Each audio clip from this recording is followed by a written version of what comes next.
So yeah, I actually picked up a topic which is actually very close to me, as well as I noticed that many of us, while introducing ourselves, also talked about trekking. So I took to trekking some 5 years back. It was on my head for a long time, and a few of my friends and I, we decided to start trekking.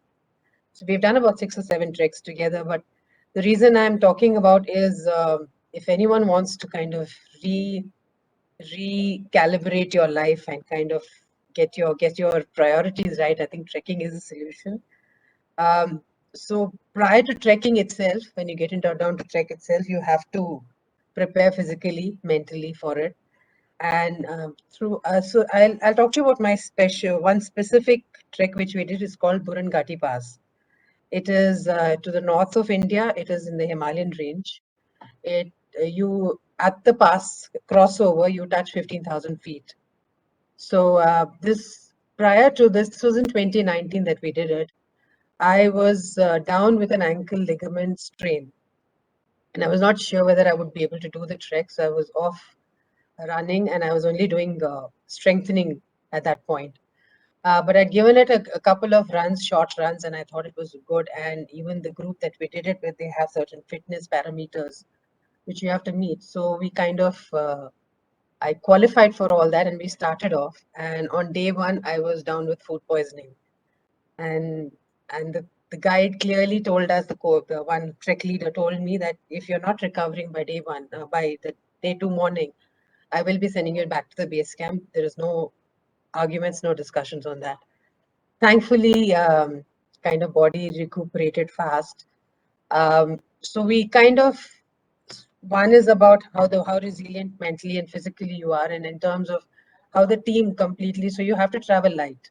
The more load you put on yourself, the more heavy you carry, the load comes on you because you're carrying your own luggage.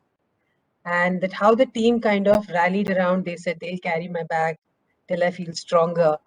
And then when we reached the second station hill, the camp, we had to change plans because the weather kind of became bad. So we had to stay over the same day, and we were not sure whether we would actually do the pass because the weather kind of changes by the day in the hills. You can't control that. So getting to be flexible at the same time, making the best out of it. We had a lot of fun, a lot of games at that camp. Thankfully, the weather dramatically cleared, and we had to do the pass the third day.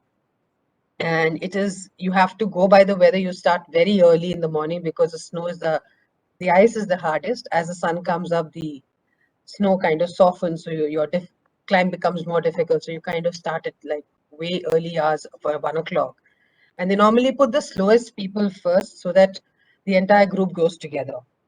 And so we kind of took about 3 hours. We reached. Fortunately, we had very good weather that we could spend some time at the pass. Very less wind.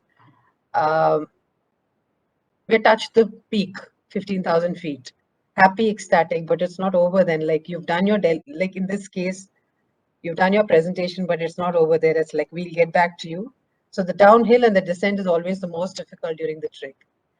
It was a clear 10 hours downhill, most difficult, slippery, and it was extremely hot. What actually worked in our favor in the morning was actually something going back.